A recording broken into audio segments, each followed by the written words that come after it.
పవన్ కళ్యాణ్ గారు అంటే ఒక డిప్యూటీ ముఖ్యమంత్రి, ఆల్మోస్ట్ ముఖ్యమంత్రి స్థాయి వ్యక్తి. ఆంధ్రప్రదేశ్ రాష్ట్రానికి ఒక ముఖ్యమంత్రి, చిన్న ముఖ్యమంత్రి. ఇట్లాంటి ముఖ్యమంత్రికి ఫేక్ ఐపీఎస్ ఆఫీసరు సెక్యూరిటీ టీంలో ఉన్నాడు అంటే ఎవరి ప్రభుత్వం, ఎవరి వైఫల్యం, ఎవరి చేతగానితనం? వాళ్ళదే. వాళ్ళ దాంట్లోనే వాళ్ళు సరిగా లేరు.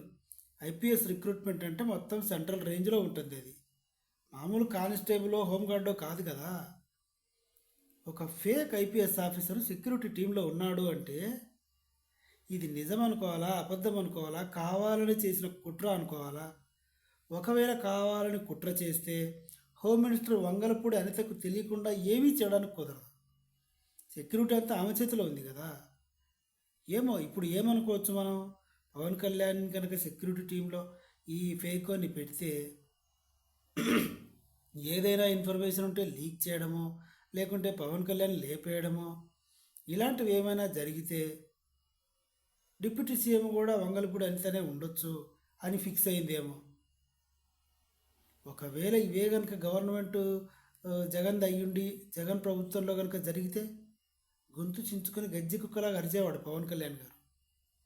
ఇప్పుడేం మాట్లాడట్లేదు, ఎందుకంటే వాళ్ళ ప్రభుత్వంలోనే ఇన్ని జరుగుతున్నాయి.